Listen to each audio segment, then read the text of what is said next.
മതി എന്ന് പറയുന്നത് വരെ ഫുഡ് വരുന്നത് കണ്ടിട്ടുണ്ടോ? എറണാകുളത്തെ ഒരു റെസ്റ്റോറൻറ്റിൽ ഞാനും എൻ്റെ ഫ്രണ്ട്സും കൂടി ബൊഫെ സെലക്ട് ചെയ്തതാണ്. ടേബിളിൽ എത്തിയ ഉടനെ തന്നെ നടക്കാൻ പോകുന്ന കാര്യങ്ങളെക്കുറിച്ച് ഷെഫ് വന്ന് എക്സ്പ്ലെയിൻ ചെയ്തു തന്നു. അതിനുശേഷം ടേബിളിൽ തന്നെ ഗ്രിൽ സ്റ്റേഷൻ സെറ്റ് ചെയ്തു. ആദ്യമായി വന്നത് പാനിപൂരിയാണ്, പിന്നെ crispy corn, Punjabi chicken fry.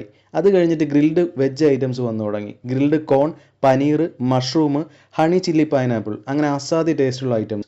അത് കഴിഞ്ഞ ഉടനെ നോൺ വെജ് ഐറ്റംസ് ആയ ഫിഷ്, പ്രോൺസ്, ചിക്കനൊക്കെ വന്ന് ഫില്ലായിക്കൊണ്ടിരുന്നു. അതിനൊപ്പം തന്നെ കാജൻ പൊട്ടറ്റോ, ചിക്കൻ കബാബ്, നല്ല ജ്യൂസി ആയിട്ടുള്ള ഗോബി മഞ്ചൂരിയനും എത്തി. ശരിക്കും ഇത് സ്റ്റാർട്ടർ മാത്രമാണ്, മെയിൻ കോഴ്സിലേക്ക് കടക്കുന്നതേ ഉള്ളൂ. അതിനായി പ്ലേറ്റ് എടുത്തു. 5-6 വെറൈറ്റീസിലുള്ള salad, chicken and veg soup, butter chicken, chicken വറുത്തരച്ചത്, mutton Chettinad, chicken dum biryani, plain rice, veg dum biryani, noodles, pappadam, അങ്ങനെ നീണ്ട ലിസ്റ്റ്. അതിനൊപ്പം ലൈവ് കൗണ്ടറിൽ നിന്ന് ഓപ്ഷൻ വന്നപ്പോൾ മട്ടൺ കീമയാണ് ഓർഡർ ചെയ്തത്. നല്ല സോഫ്റ്റ് ആയിട്ടുള്ള ടേസ്റ്റി ആയിട്ടുള്ള മട്ടൺ. അവസാനമായി ഡെസേർട്ട് സെക്ഷനിൽ gulab jam, payasam, chocolate brownie, varieties of pastries, puddings, അങ്ങനെ ഒരു കലവറ തന്നെ ഉണ്ടായിരുന്നു. ഡെസേർട്ടിൽ ഐസ്ക്രീംസും പല ഫ്ലേവേഴ്സിലുള്ള കുൽഫിയും അവൈലബിൾ ആയിരുന്നു. കോംപ്ലിമെൻ്ററി ആയി ഓരോ ലൈം ജ്യൂസും അവർ തന്നു.